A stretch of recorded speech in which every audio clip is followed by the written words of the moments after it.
Hello guys, तो कैसे हो आप सब। आई होप आप सभी बहुत अच्छे होंगे। तो आज की इस वीडियो में मैं आपको पढ़ाऊंगी आयनन विभव और इलेक्ट्रॉन बंधुता।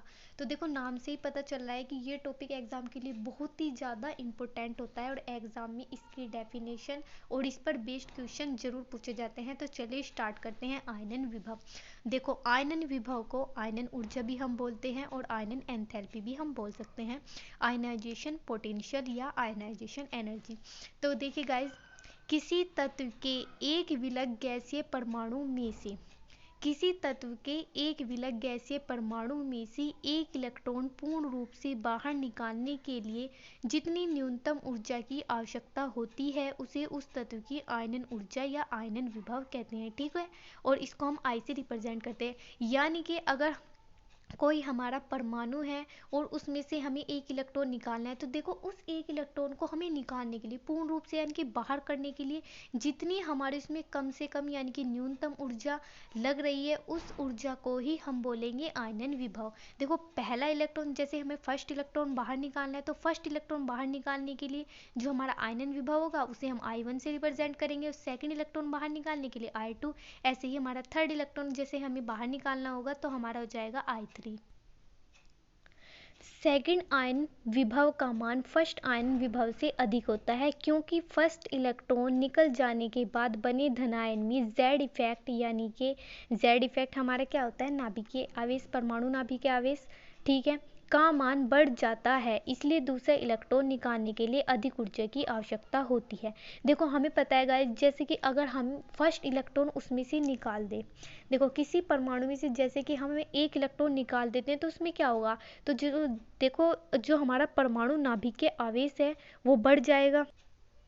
तो देखो, जब जेड इफेक्ट का मान हमारा बढ़ जाएगा तो क्या होगा, जो हमारा नाभिक होगा वो इलेक्ट्रॉनों को और मतलब ताकत से अपनी ओर आकर्षित करना स्टार्ट कर देगा। तो जब हमारा एक इलेक्ट्रॉन निकल जाता है, तो जैसे ही हम सेकंड इलेक्ट्रॉन उसमें से निकालते हैं तो उसमें हमें ज़्यादा एनर्जी की ज़रूरत होती है। इसलिए हमारे जो सेकंड आयनन विभव का मान होता है वो उसके फर्स्ट आयनन विभव से अधिक होगा। ऐसे ही हमारे उसका थर्ड आयनन विभव का मान उसके सेकंड और फर्स्ट दोनों से अधिक होगा। तो देख लेते हैं इनका ऑर्डर क्या होगा।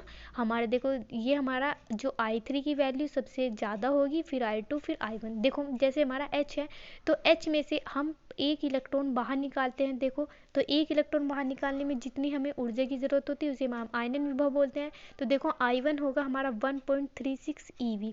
देखो, जैसे हमें पता है हीलियम में 2 इलेक्ट्रॉन होते हैं, तो देखो जैसे हम इसका पहला हम इलेक्ट्रॉन बाहर निकालते हैं तो उसमें जो हमारा I1 होता है उसका हमारा क्या होगा 24.6 eV हो जाता है, जो उसका मतलब फर्स्ट आयनन विभव है।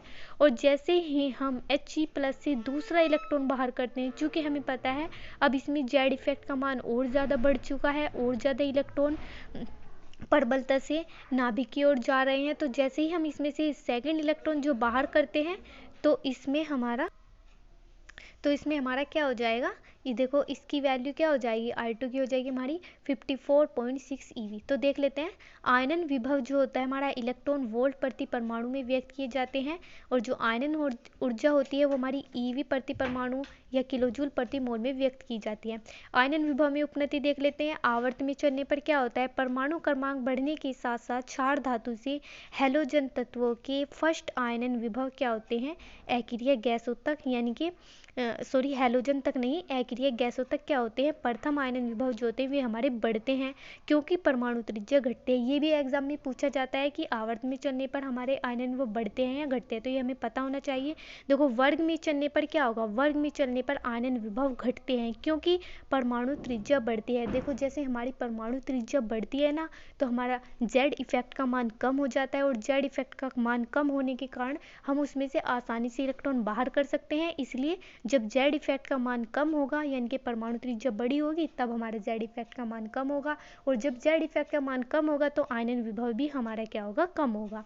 ठीक है, लेकिन इसके कुछ अपवाद है, जैसे देख लेते हैं नाइट्रोजन का आयनन विभव नाइट्रोजन का जो आयनन विभव है यानी कि प्रथम आयनन विभव ऑक्सीजन के आयनन विभव से अधिक होता है। क्यों, देखो ऑक्सीजन का जो हमारा प्रथम आयनन विभव वो ज़्यादा होना चाहिए नाइट्रोजन से, क्योंकि हमारा जो देखो, क्योंकि नाइट्रोजन का परमाणु क्रमांक 7 होता है और ऑक्सीजन का 8 होता है। तो देख लेते हैं 1s2 2s2 2 3। देखो यहाँ पे 3 इलेक्ट्रॉन है और 2p4 यहाँ पे 4 इलेक्ट्रॉन है।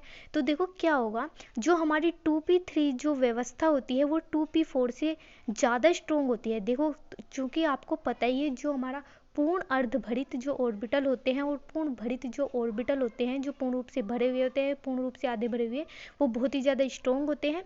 तो इसलिए ये क्या हो जाएगी, हमारी 2p3 व्यवस्था बहुत अधिक स्थायी होने के कारण, क्योंकि इनमें इलेक्ट्रॉन के बीच प्रतिकर्षण बहुत कम लगता है, इसलिए इसमें से इलेक्ट्रॉन निकालना कठिन होता है। इसलिए इसका आयनन विभव क्या होगा हमारा, इसका आयनन विभव अधिक होता है। जबकि 2p4 व्यवस्था अस्थायी है, इसमें इलेक्ट्रॉन के मध्य प्रतिकर्षण बल लगता है, इसमें से इलेक्ट्रॉन अपेक्षाकृत आसानी से निकल जाता है। इसलिए क्या करते हैं हम, इसलिए इसका जो हमारा ऑक्सीजन का आयनन विभव है वो हमारा नाइट्रोजन से कम है। ठीक है, तो नाइट्रोजन का आयनन विभव इसलिए अधिक होता है क्योंकि इसमें 2p3 जो व्यवस्था होती है, पूर्ण रूप से आधे भरे हुए ऑर्बिटल 2p4 व्यवस्था से क्या होती है, ज़्यादा स्थायी होती है।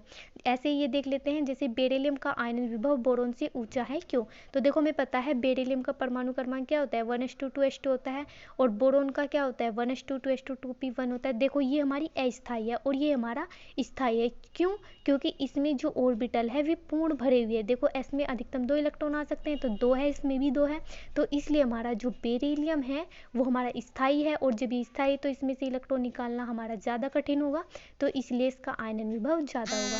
ठीक है, आयनन एंथैल्पी में देख लेते हैं हम प्रक्रम। देखो आयनन एंथैल्पी में क्या होता है, जैसे प्रक्रम है हमारा, जैसे ए हमने मान लिया कोई हमारा परमाणु है, देखो मैंने ए मान लिया गैसीय परमाणु होना चाहिए, तो इसमें से हम एक इलेक्ट्रॉन बाहर निकाल देते हैं, तो मानक एंथैल्पी में परिवर्तन तत्व की आयनन एंथैल्पी कहलाता है।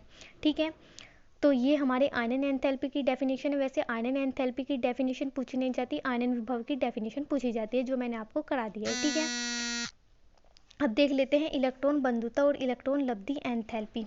ठीक है, देख लेते हैं, किसी तत्व के उदासीन गैसीय परमाणु में एक इलेक्ट्रॉन डालने पर जो ऊर्जा निर्मुक्त होती है उसे उस तत्व की इलेक्ट्रॉन बंधुता कहते हैं। देखो उस आयनन विभव में हम क्या करते हैं, आयनन विभव में हम इलेक्ट्रॉन को पूर्ण रूप से बाहर करते हैं, तब हमें जो ऊर्जा हमें ज़रूरत पड़ती है। और इसमें इसका उल्टा है, इसमें क्या होगा, हम इलेक्ट्रॉन निकालते नहीं, इलेक्ट्रॉन डालते हैं। तो देखो जब हम इलेक्ट्रॉन डालते हैं और उस टाइम जो ऊर्जा हमारी निर्मुक्त होती है यानी कि निकलती है, उसमें हमें ऊर्जा की ज़रूरत पड़ती है आयनन विभव में, और इसमें ऊर्जा निर्मुक्त होती है, तो उसे उस तत्व की इलेक्ट्रॉन बंधुता कहते हैं। देखो इलेक्ट्रॉन बंधुता ईवी या किलोजूल प्रति मोल में व्यक्त की जाती है। परंपरागत रूप से इलेक्ट्रॉन बंधुता को प्लस चिन्ह दिया जाता है, जो उष्मागतिकी के विपरीत है, उसमें निर्मुक्त ऊर्जा को माइनस चिन्ह दिया जाता है। देखो जो E से हम इसको रिप्रेजेंट करते हैं, इनकी इलेक्ट्रॉन एफिनिटी EA1 यानी कि इसका प्रथम इलेक्ट्रॉन डालने पर हमारी प्रथम इलेक्ट्रॉन बंधुता होगी, तो EA1। ऐसे ही EA2 हो जाएगा हमारा सेकंड इलेक्ट्रॉन उसमें डालने पर। देखो जैसे हमारा क्लोरीन है और क्लोरीन में हमें इलेक्ट्रॉन डालना है, तो देखो फर्स्ट इलेक्ट्रॉन डाल रहे हैं तो हमारा क्या होगा, तो EA हमारी इज इक्वल टू हो जाएगी +3.61 EV। देखो इलेक्ट्रॉन लब्धि एंथैल्पी, देखो थोड़ी सी डेफिनेशन इसके बारे में पढ़ लेते हैं। देखो जैसे कि परक्रम है ए देखो यहाँ पे कोई भी परमाणु हो सकता है, क्लोरीन वगैरह या कुछ भी गैसीय परमाणु होना चाहिए। ठीक है, इसमें हम इलेक्ट्रॉन डालते हैं, तो देखो इसका मानक एंथैल्पी परिवर्तन क्या कहलाता है, इलेक्ट्रॉन लब्धि एंथैल्पी कहलाता है। E इज इक्वल टू होता है हमारा minus delta H 0 EA electron लब्धि एंथैल्पी। देखो इसकी हमारी जो डेफिनेशन वो नहीं पूछी जाती, वो हमारी इलेक्ट्रॉन बंधुता के बारे में ही पूछा जाता है। देखो इलेक्ट्रॉन बंधुता देख लेते हैं। देखो जैसे ये ऑक्सीजन है, ऑक्सीजन में जब हम फर्स्ट इलेक्ट्रॉन डालेंगे तो हमारी इसकी EA1 जो है हमारी क्या हो जाएगी, प्रथम इलेक्ट्रॉन बंधुता +1.46 EV, और जब इसमें हम सेकेंड इलेक्ट्रॉन डालेंगे तो EA2 हो जाएगा हमारा -8.75 EV। देखो EA2 जो होता है यानी कि सेकंड इलेक्ट्रॉन बंधुता जो होती है का मान सदैव ऋणात्मक होता है, क्योंकि इलेक्ट्रॉनिक प्रतिकर्षण के कारण ऋणावेशित परमाणु में इलेक्ट्रॉन डालने के लिए ऊर्जा व्यय करनी पड़ती है। इलेक्ट्रॉन बंधुताओं में उपनति भी देख लेते हैं। आवर्त में क्या होगा, देखो आवर्त में चलने पर इलेक्ट्रॉन बंधुता जो होती है हमारी बढ़ती है। क्यों? क्योंकि क्षार धातु से हैलोजन, क्योंकि देखो आवर्त में चलने पर हमारी जो इलेक्ट्रॉन बंधुता है वो बढ़ेगी कहाँ तक, क्षार धातु से हैलोजन तक, क्योंकि परमाणु त्रिज्या घटती है। हैलोजन की इलेक्ट्रॉन बंधुता सबसे अधिक होती है। वर्ग में देख लेते हैं, तो वर्ग में क्या होगा, हमारी इलेक्ट्रॉन बंधुता घटती है क्योंकि परमाणु त्रिज्या बढ़ती है, परंतु इसमें कुछ अनियमितताएं भी है, यानी कि अपवाद जैसे देख लेते हैं। अपवाद, फ्लोरीन की इलेक्ट्रॉन बंधुता क्लोरीन से कम होती है। क्यों? देखो जैसे हमारा फ्लोरीन होता है, फ्लोरीन परमाणु त्रिज्या बहुत छोटी और इलेक्ट्रॉन घनत्व बहुत उच्च होने के कारण फ्लोरीन परमाणु में इलेक्ट्रॉन डालना क्लोरीन परमाणु की तुलना में कम अनुकूल है। तो गाइज आज की वीडियो में बस इतना ही। अगर आपको मेरा वीडियो पसंद आया हो तो लाइक करें और चैनल सब्सक्राइब करें। Thank you.